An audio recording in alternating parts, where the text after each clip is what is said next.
The sound of small fists cutting through air shouldn't have stopped Daeseong Han in his tracks. As one of Los Angeles' most feared Korean mafia bosses, he'd heard every kind of violence imaginable. But this was different. This was his 7-year-old son, Min-jun, who hadn't spoken more than whispered words since masked intruders shattered their world 6 months ago. Daesong approached the courtyard doorway, expecting to find his son alone with his puzzles as usual. Instead, he found something impossible. Min-jun in a perfect horse stance, tiny fists positioned with precision, following the gentle guidance of their new black maid, Arielle Monroe. Hana, set. She counted softly in Korean, her own stance flawless, her movements flowing like water. Min-jun's face held an expression Daesong hadn't seen in months, concentration without fear, determination without trembling. The boy who flinched at footsteps was now grounding his feet with purpose. Daesong's breath caught in his throat. His empire was built on control, but watching his broken son find strength in the hands of a woman he'd hired to clean his house, he felt completely powerless, and for the first time in years, that didn't terrify him. It gave him hope. Welcome to Korean Mafia Lovers. Hello everyone. Please drop a comment telling us where you're watching from and subscribe to the channel. Your support is essential for us to continue bringing you these incredible stories. Arielle Monroe adjusted her Navy uniform one final time before stepping through the imposing gates of the Han estate. The mansion loomed before her like something from a movie, all marble columns and mirrored windows that seemed to watch her every move. She'd cleaned plenty of wealthy homes in Atlanta, but nothing quite like this fortress of glass and stone, perched high in the Hollywood Hills. The job posting had been simple. Housekeeper needed for private residence, discretion required, excellent compensation. What it hadn't mentioned was that the house felt more like a mausoleum than a home, or that the man who owned it carried himself like he could command armies with a single glance. Daeseong Han was devastatingly handsome in the way that made smart women stupid. Sharp jawline, intense dark eyes, and an expensive suit that couldn't quite hide the lean muscle underneath. But it was the way everyone else in the house moved around him, careful, deferential, almost fearful, that told Arielle exactly what kind of man she was working for. "Miss Monroe," he said when they met in his office, his English perfect but accented. "Your references are impressive. Tell me, what brings you to Los Angeles?" Arielle kept her voice steady. "Fresh start, Mr. Han. Sometimes a change of scenery helps you find what you're looking for." Something flickered in his eyes, understanding maybe. "Indeed. You'll be working primarily on the main floor and guest quarters. My son." He paused, and for just a moment the commanding mask slipped. "My son prefers quiet. Please respect that." Of course. What he didn't tell her was that his son barely existed at all. Arielle discovered this on her second day, when she glimpsed a small figure darting between shadows in the hallway. The boy moved like a ghost, silent, quick, always keeping walls between himself and other people. She caught sight of him properly on her third morning, a beautiful child with his father's dark eyes and delicate features, wearing pajamas at noon and clutching a puzzle box like a shield. He watched her from behind a marble column as she folded towels in the main sitting room. Arielle had grown up with younger cousins who'd been through trauma. She recognized the hypervigilance, the way he positioned himself near exits, the careful distance he maintained from adults. So instead of approaching him or forcing interaction, she simply continued her work. But as she moved, she let her body fall into the rhythms she'd learned years ago in her hometown taekwondo dojang. Centered breathing, grounded stances, controlled movements that spoke of inner strength. She didn't realize she was demonstrating a horse stance until she noticed the boy's reflection in the window, his small body unconsciously mirroring her posture. Their eyes met in the glass. Arielle turned slowly, careful not to startle him. "Hey there," she said softly. "That's called Yuchum Seogi. It means strong stance." The boy, Min-jun, she remembered, didn't speak, but he didn't run either. "Want to try it with me?" she asked, settling into the stance again. For a long moment, nothing. Then, so quietly she almost missed it, Min-jun stepped out from behind the column and spread his feet apart, his tiny hands curling into uncertain fists. Arielle's heart nearly broke at the sight. this small warrior trying so hard to be brave. "Perfect," she whispered. "Now breathe with me, in through your nose, out through your mouth." They stood there together in the golden afternoon light, breathing in unison, and Arielle felt something shift in the too-quiet house. Min-jun's shoulders relaxed incrementally. His stance grew more confident. When footsteps echoed from the hallway, he vanished like smoke. But the next morning he was waiting for her in the courtyard. Arielle found him sitting cross-legged on the warm stone tiles, his puzzle box beside him, looking up at her with expectant eyes. Without a word, she set down her cleaning supplies and joined him on the ground. "Ready for lesson 2?" she asked. This time his nod was definite. She started with breathing exercises, then basic stances, keeping everything slow and gentle. Min-jun absorbed every movement like a sponge, his natural grace evident even in his uncertainty. When she showed him how to make a proper fist, he studied her hands with intense concentration before copying the position exactly. "My grandmother taught me taekwondo when I was about your age," Arielle told him as they practiced. "She said it wasn't about fighting. It was about finding your center when the world feels shaky." Min-jun's eyes widened slightly, the most expression she'd seen from him yet. "She sounds wise," came a deep voice from the doorway. Arielle's head snapped up to find Daeseong Han watching them, his expression unreadable. Min-jun immediately shrank back, but he didn't run. "Mr. Han," Arielle began, scrambling to her feet. "I'm sorry. I should have asked permission." "No." His voice was quiet but firm.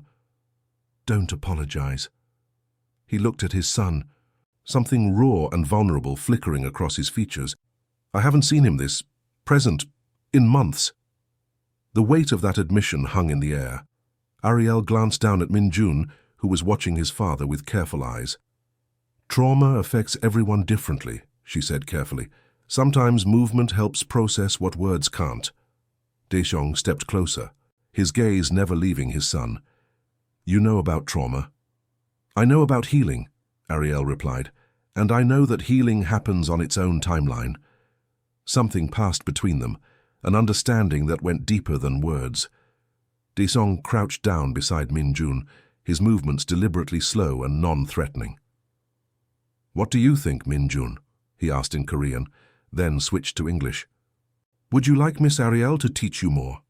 The boy looked between them, then gave the smallest nod. Daeseong's exhale was shaky with relief. "Then she will." As he stood to leave, he paused beside Arielle. "Thank you," he said quietly, "for seeing him." After he was gone, Min-jun tugged on Arielle's uniform skirt and pointed to the courtyard tiles. "Again?" she asked. His smile was tiny but real. Over the next 2 weeks, Arielle's mornings developed a rhythm that had nothing to do with housekeeping and everything to do with healing. Min-jun would appear in the courtyard at exactly 9 a.m., sometimes still in pajamas, always carrying his puzzle box ready for their training sessions. She taught him basic forms, breathing techniques, and simple meditation. But more importantly, she taught him that his body could be a source of strength instead of vulnerability. With each passing day, he stood a little taller, spoke a little more, flinched a little less at unexpected sounds. "Miss Arielle," he said one morning, the first time he'd used her name. "Can you teach me to be strong like my appa?" The question caught her off guard. She glanced toward the house where Daeseong often watched their sessions from his office window. "Your father is strong in many ways, but you know what makes someone truly strong?" Min-jun shook his head. "Choosing kindness when you could choose anger. Choosing to help when you could choose to hurt. Choosing to trust when you're scared." She adjusted his stance gently. "That kind of strength is much harder than physical strength." "Is that why you help me, even though you're scared of Appa?" Arielle blinked in surprise. "What makes you think I'm scared of your father?" "Everyone is scared of him," Min-jun said matter-of-factly. "But you still talk to him like he's just vampire people. Out of the mouths of babes." Arielle realized the boy was right. She wasn't afraid of Daeseong Han, despite everything about him that should have terrified her. Maybe it was because she'd seen the way he looked at his son, like Min-jun was the only thing in the world that mattered. Or maybe it was because underneath all that power and control, she recognized something familiar, a man trying desperately to protect what he loved. "Your father isn't scary to me," she said finally. "He's just someone who cares about you very much." That afternoon, as Arielle was cleaning the main sitting room, Daeseong appeared in the doorway. He'd traded his usual business suit for dark jeans and a white button-down, looking younger and somehow more dangerous. "Miss Monroe, could I speak with you?" She followed him to his office, a space that screamed wealth and power, floor-to-ceiling bookshelves, a massive mahogany desk, and windows overlooking the city sprawl below. But what caught her attention was the collection of photographs on his desk. Min-jun as a baby, Min-jun learning to walk, Min-jun laughing at something off-camera. "Please, sit," Daeseong said, gesturing to the chair across from his desk. "I wanted to discuss Min-jun's progress." "He's doing wonderfully," Arielle said. "His confidence is growing every day. The nightmares less frequent. He slept through the night twice this week." Daeseong's relief was palpable. His therapist is amazed by the improvement. Children are resilient when they feel safe. "Yes, about that." Daeseong leaned forward, his intense gaze fixed on her. "I need to ask you something, and I need you to be completely honest with me." Arielle's pulse quickened. "Of course. Do you know who I am? What I do?" The question hung between them like a loaded gun. Arielle had suspected from the beginning.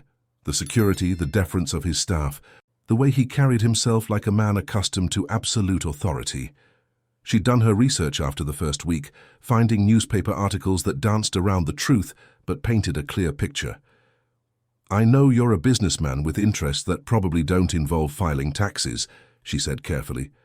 A smile ghosted across his lips. "Diplomatic. I also know that you love your son more than anything else in the world, and that's all that matters to me." Something shifted in Daeseong's expression, surprise maybe, or something deeper. "Most people would run. I'm not most people." "No," he said quietly. "You're not."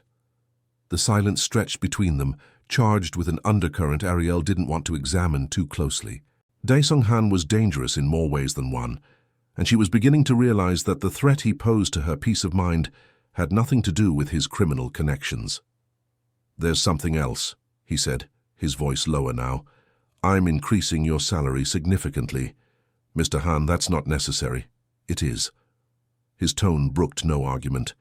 "What you're doing for Min-jun, it's priceless, but I also want you to understand that working for me comes with certain risks. If you choose to stay, I need to know you're committed." "Risks?" "I have enemies, Miss Monroe.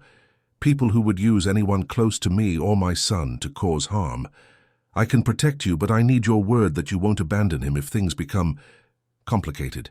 Arielle thought of Min-jun's small hand in hers, the way his face lit up when he mastered a new technique, the trust he'd placed in her, despite every reason to be afraid of adults. "You have my word," she said without hesitation. Relief flooded Daeseong's features. "Thank you." As she stood to leave, he called her name. "Arielle." The sound of her first name in his accented voice sent an unexpected shiver down her spine. "Yes? What you said about strength, choosing kindness over anger. Where did you learn that?" "From my grandmother. She raised me after my parents died. She used to say that anyone can destroy, but it takes real courage to build something beautiful." Daeseong was quiet for a long moment. "She sounds like a remarkable woman." She was. She would have loved Min-jun. "I think," Daeseong said softly, "she would have loved you too." That evening, as Arielle prepared to leave for the day, she found Min-jun waiting by the front door with a piece of paper in his hands. "I drew this for you," he said shyly, holding out a crayon drawing of two stick figures in taekwondo uniforms. One was clearly meant to be her, with carefully colored brown skin and black hair. The other was himself, small but standing proud beside her. "It's beautiful," Arielle said, her throat tight with emotion. "Can I keep it?" His nod was enthusiastic. "Appa says you're going to stay with us for a long time, as long as you want me to." "Forever." The innocent question hit her like a physical blow. Forever. As if it were that simple. as if the growing feelings she was developing for both the boy and his father could ever lead to something permanent. "We'll see," she said gently, "but I'm not going anywhere anytime soon." As she drove home to her small apartment, Arielle tried to ignore the voice in her head, warning her that she was getting too attached, too invested in a situation that could only end in heartbreak. But when she looked at Min-jun's drawing on her passenger seat, she realized it was already too late. She was falling in love with both of them. 3 weeks into their routine, everything changed on a Tuesday morning when Min-jun didn't appear for their training session. Arielle waited in the courtyard for 20 minutes before venturing into the house to look for him. She found him in his bedroom, curled up in his closet with his puzzle box trembling. "Hey, little warrior," she said softly, crouching down outside the closet. "What's wrong?" "Bad dreams came back," he whispered. "The scary men. They were here again." Arielle's heart clenched. "Oh, sweetheart, it was just a dream. You're safe. But what if they come back for real? What if they hurt you too?" The fear in his voice broke something inside her. She held out her hand. "Can I sit with you?" Min-jun nodded, scooting over to make room in the small space. Arielle squeezed into the closet beside him, wrapping her arms around his small body. "Listen to me," she said firmly.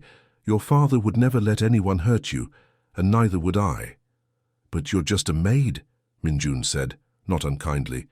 "The scary men have guns." Arielle was quiet for a moment, weighing her words carefully. "Can I tell you a secret?" He nodded against her shoulder. "I wasn't always a maid.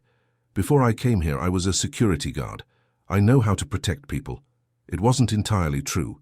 She'd worked mall security for 6 months in Atlanta, but the confidence in her voice seemed to calm him. "Really?" "Really. And your father? He's much stronger than any scary man. He's like a superhero, but in expensive suits." That earned her a small giggle. "Appa does look like a superhero." They sat together until Min-jun's breathing evened out, then moved to the courtyard for a modified training session focused on calming techniques and confidence-building exercises. Daeseong found them there an hour later, his face tight with concern. Mrs. Kim said Min-jun had a difficult morning. "We worked through it," Arielle said, watching Min-jun practice his forms with renewed determination. "But he's worried about his safety, and mine." Something dark flashed in Daeseong's eyes. "Has something happened? Any threats?" "No, just residual trauma from the break-in, but maybe it would help if he understood that he's protected, that we all are." Daeseong was quiet for a long moment, watching his son. "Would you be comfortable meeting some of my security team? It might reassure him to see that there are good people watching over him." "Of course." That afternoon, Daeseong introduced them to Jun-hyuk Seo, his head of security, a quiet, serious man who spoke to Min-jun with gentle respect and showed him the discreet security measures throughout the house. By evening, Min-jun was back to his normal self, even asking Jun-hyuk to watch him demonstrate his taekwondo forms. But the incident had shaken something loose in Arielle. As she prepared to leave that evening, she found herself in Daeseong's office again. "Thank you," she said, "for handling that so well, for understanding what he needed. Thank you for being there when he was scared, for knowing how to comfort him." Daeseong looked exhausted, the weight of constant vigilance etched in the lines around his eyes. "Sometimes I feel like I'm failing him, like I don't know how to be both his protector and his father." "You're not failing him," Arielle said firmly. "You're doing everything you can to keep him safe while still letting him be a child. That's not easy. It's not enough." "It is enough. You are enough." The words came out more forcefully than she'd intended, and Daeseong's eyes snapped to hers in surprise. "Min-jun adores you. Yes, he's been through trauma, but he's healing because he feels loved and secure. That's because of you."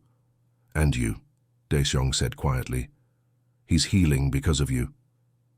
The air between them seemed to thicken. Arielle became acutely aware of how close they were standing, of the way Daeseong was looking at her like she was something precious and unexpected. "Arielle," he said, her name a whisper. Before she could respond, the office door burst open. Jun-hyuk entered quickly, his expression grim. "Boss, we have a problem. The Yamamoto family is making moves on the docks. They want a meeting." The moment shattered. Daeseong's expression hardened back into the mask of cold authority, and Arielle felt the loss of his vulnerability like a physical ache. "When?" Daeseong asked. "Tomorrow night. They're insisting on neutral ground. Set it up." Daeseong glanced at Arielle. "I'm sorry, we'll have to continue this conversation later." She nodded and moved toward the door, but Daeseong's voice stopped her. "Arielle, be extra careful tomorrow. Stay close to the house." The warning sent a chill down her spine, but she nodded again and left them to their planning. The next day passed in tense quiet. Daeseong was gone by the time Arielle arrived, and the usual staff seemed on edge. Even Min-jun picked up on the atmosphere, staying closer to her than usual during their training. "Is Appa in trouble?" he asked as they practiced breathing exercises. "Your father can handle anything," Arielle assured him, hoping it was true. That evening, as she was preparing to leave, Mrs. Kim approached her with worry creased across her features. "Miss Monroe, Mr. Han asked me to give you this." She handed Arielle a sealed envelope. "He said to read it when you got home." Arielle's hands shook slightly as she opened the letter in her car. "Arielle, if you're reading this, it means tonight didn't go as planned. I need you to know that whatever happens, Min-jun's safety is my priority. There are instructions in my safe for his care, and enough money to ensure his future. The combination is his birthday. I also need you to know that these past weeks have been the happiest I've seen him since his mother died. That's because of you. You gave him back his childhood, his confidence, his smile. You gave me back my son. I wish I could have given you more time. I wish I could have told you how much you've come to mean to both of us. Protect him. Love him. Help him remember that his father tried to be worthy of him." Daeseong Arielle's blood turned to ice.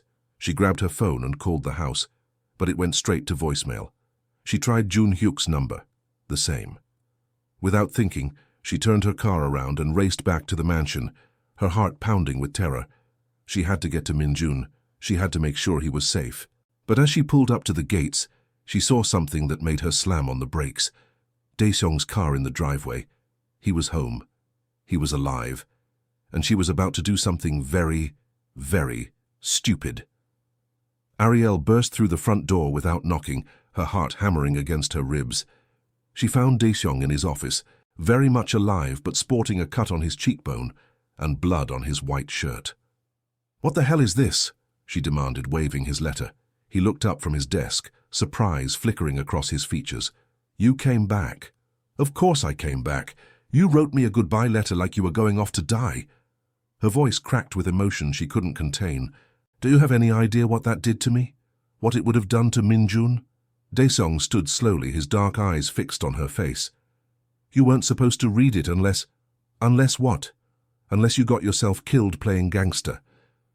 Tears she didn't realize she'd been holding back spilled down her cheeks. "I thought you were dead. I thought Min-jun was going to wake up tomorrow and find out his father was never coming home." "Arielle, no, you don't get to Arielle me right now." She was shaking with fury and relief, and something deeper that she didn't want to name. "You don't get to make me care about you and then throw your life away like it doesn't matter." "It doesn't matter," Daeseong said quietly.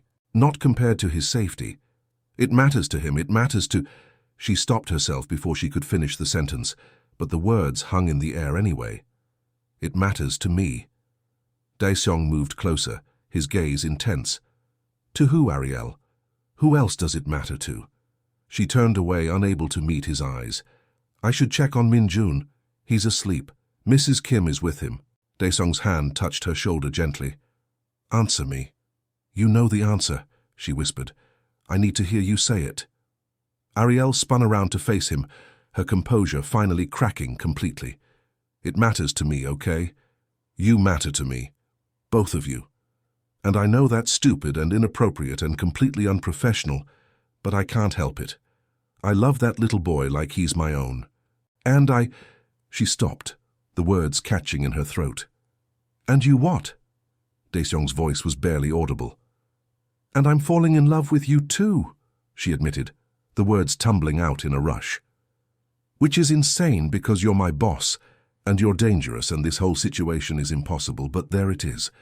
So yes, your life matters. It matters so much that the thought of losing you made me physically sick. For a moment, neither of them moved. Then Daeseong reached up and cupped her face in his hands, his thumbs brushing away her tears. "You beautiful, impossible woman," he murmured. "Do you have any idea what you've done to me?" Before she could respond, his lips were on hers, and the kiss was everything she'd been trying not to imagine, desperate and tender and full of months of suppressed longing. She melted into him, her hands fisting in his blood-stained shirt, and for a moment the world narrowed to just this, his mouth on hers, his arms around her, the feeling of finally coming home. When they broke apart, both breathing hard, Daeseong rested his forehead against hers. "I love you," he said simply. "I've been falling in love with you since the day I saw you teaching my son to be brave. But I can't ask you to stay in this life. I can't ask you to accept the danger that comes with being mine." "You're not asking," Arielle said firmly. "I'm choosing. I'm choosing you and him and whatever comes with that." "You don't understand what you're saying." "I understand perfectly." She pulled back to look at him directly. "I understand that you're a man who would die to protect his son. I understand that you're trying to build something better for him. I understand that you're not the monster people think you are. And I understand that I'd rather face whatever dangers come with loving you than live without you." Daeseong's control finally cracked. He kissed her again, harder this time, pouring everything he couldn't say into the connection between them. When they separated, his eyes were bright with unshed tears. "There's something else," he said roughly. "Something you need to know before you make this choice." Arielle's stomach dropped. "What?" "The meeting tonight, it wasn't just about territory. The Yamamoto family has been investigating me. They know about Min-jun and they know about you. They made it clear that if I don't back down from the docks, they'll target the people I care about." The blood drained from Arielle's face. "They threatened Min-jun. They threatened both of you." Daeseong's jaw was tight with barely controlled rage. "I told them that would be a mistake. But this is what I mean about the danger. Being with me makes you a target." "So what do we do?" "We?" Daeseong looked surprised. "Yes, we. You're not handling this alone anymore." Arielle's voice was steel. "What are our options?" Daeseong stared at her for a long moment, something like wonder crossing his features. "I could eliminate the threat permanently. It would send a message to anyone else who might consider targeting my family. Or I could step back, hand over control of my organization to Jun Hyuk, and focus on legitimate business interests. It would mean less power, less money, but more safety for both of you." Arielle was quiet, processing. "What does your heart tell you to do?" "My heart tells me to burn down anyone who dares threaten you or Min-jun. But my head tells me that Min-jun deserves a father who doesn't have blood on his hands." "Then we step back," Arielle said without hesitation. "We choose the path that lets Min-jun grow up with his father alive and present. You'd give up the wealth, the security. I never wanted those things anyway. I wanted you. Both of you. Everything else is just details." Daeseong pulled her close again, burying his face in her hair. "I don't deserve you. Lucky for you, love isn't about deserving. It's about choosing." She pulled back to meet his eyes. "So what do you choose, Daeseong Han?" "I choose you," he said without hesitation. "I choose us. I choose the chance to be the man Min-jun thinks I am. And I choose you too. All of you. Even the dangerous parts." They held each other in the quiet of his office, both understanding that they were crossing a line they could never uncross. But for the first time in months, the future felt possible instead of terrifying. "There's one more thing," Daeseong said eventually. "What now?" Arielle asked with a shaky laugh. "Min-jun has been asking me when you're going to move in permanently. Apparently he's decided you belong here." Smart kid. The smartest. "So what do you say?" "Ready to make this official." Arielle thought of her small apartment, her quiet life, the safe path she'd been walking before she met them. Then she thought of Min-jun's smile, of morning training sessions in the courtyard, of the way Daeseong looked at her like she was his salvation. "I say yes," she whispered, "to all of it." And as Daeseong kissed her again, Arielle realized that sometimes the most dangerous choice was also the most right one. Months later, the transformation was complete. Daeseong had kept his word, stepping back from the darker aspects of his business and focusing on legitimate ventures. The transition hadn't been easy. There were challenges from within his organization, threats from rivals who saw his retreat as weakness, and financial adjustments that required careful planning. But with Jun Hyuk managing security and Arielle by his side, he'd navigated it all. The Yamamoto threat had been neutralized through strategic negotiations rather than violence, and the message had been clear. Daeseong Han was no longer playing the same game, but it was the changes in Min-jun that truly marked their success. The boy who had once hidden in closets now ran through the house with confidence. He laughed freely, asked endless questions, and had even made friends at his new school. His nightmares had faded to occasional bad dreams that were easily soothed by either parent, because that's what Arielle had become, a parent. Not officially, not yet, but in every way that mattered. She'd moved into the mansion 3 months ago, taking the suite next to Min-jun's room, and the three of them had fallen into a rhythm that felt as natural as breathing. Morning taekwondo sessions had evolved into family training time, with Daeseong joining them when his schedule allowed. Evenings were spent with homework help, puzzle building, and story time. Weekends meant trips to museums, beaches, and the Korean Cultural Center, where Min-jun was learning about his heritage. It was during one of these weekend outings that everything came together. They were at the annual Korean festival in downtown LA, Min-jun wearing his white taekwondo dobok and beaming with pride as he prepared for his first public demonstration. Arielle had been working with him for weeks, and Daeseong had arranged for Grandmaster Hwan Lee, a respected elder in the Korean martial arts community, to evaluate his progress. "Are you nervous?" Arielle asked Min-jun as they waited in the staging area. "A little," he admitted. "But Halmione always said that being nervous means you care about doing well." Arielle's heart swelled. Min-jun had started calling her grandmother Halmione after learning about Korean family terms, and the honor of that title never failed to move her. "Your Halmione was very wise," Daeseong said, crouching down to adjust Min-jun's belt. "She would be so proud of how strong and brave you've become." "She would be proud of all of us," Min-jun said matter-of-factly. "We're a real family now." The simple statement hit both adults like a physical blow. Daesong's eyes met Arielle's over their son's head, and she saw her own overwhelming love reflected back at her. "Yes," Daeseong said quietly. "We are." When it was time for the demonstration, Min-jun took the stage with confidence that would have been unimaginable a year ago. He moved through his forms with precision and grace, his small voice calling out the Korean commands Arielle had taught him. "Yuchum Seogi," he announced, settling into the horse stance that had started it all. The crowd applauded, but Arielle only had eyes for Daeseong's face. Tears streamed down his cheeks as he watched his son, their son, demonstrate not just physical skill but emotional healing. After the demonstration, Grandmaster Lee approached them with approval shining in his ancient eyes. "This boy has exceptional natural ability," he told them in accented English, "but more than that, he has the spirit of a true martial artist. Whoever has been teaching him has done so with great love and wisdom." "That would be his Umma," Daeseong said, his hand finding Arielle's. The word, Korean for mother, sent a shock through Arielle's system. She looked at Daeseong in surprise, but he was smiling at her with such tenderness that her knees nearly buckled. "His Umma is very special," Grandmaster Lee agreed, bowing slightly to Arielle. "You have raised a fine young warrior." As they walked back to the car, Min-jun between them and chattering excitedly about the other demonstrations they'd seen, Arielle felt a completeness she'd never experienced before. "Umma?" she asked Daeseong quietly. "If you want to be," he said, "officially."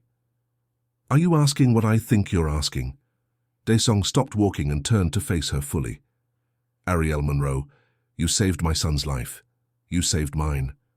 You made us a family when I thought we were broken beyond repair." He reached into his jacket and pulled out a small velvet box. "Will you marry me? Will you be Min-jun's Umma and my wife, officially and forever?" Arielle's hands flew to her mouth as he dropped to one knee right there on the busy sidewalk. Min-jun gasped in delight, immediately understanding what was happening. "Say yes, Arielle," he urged. "Say yes so we can be a real family. We already are a real family, she said through her tears, but yes. Yes, I'll marry you.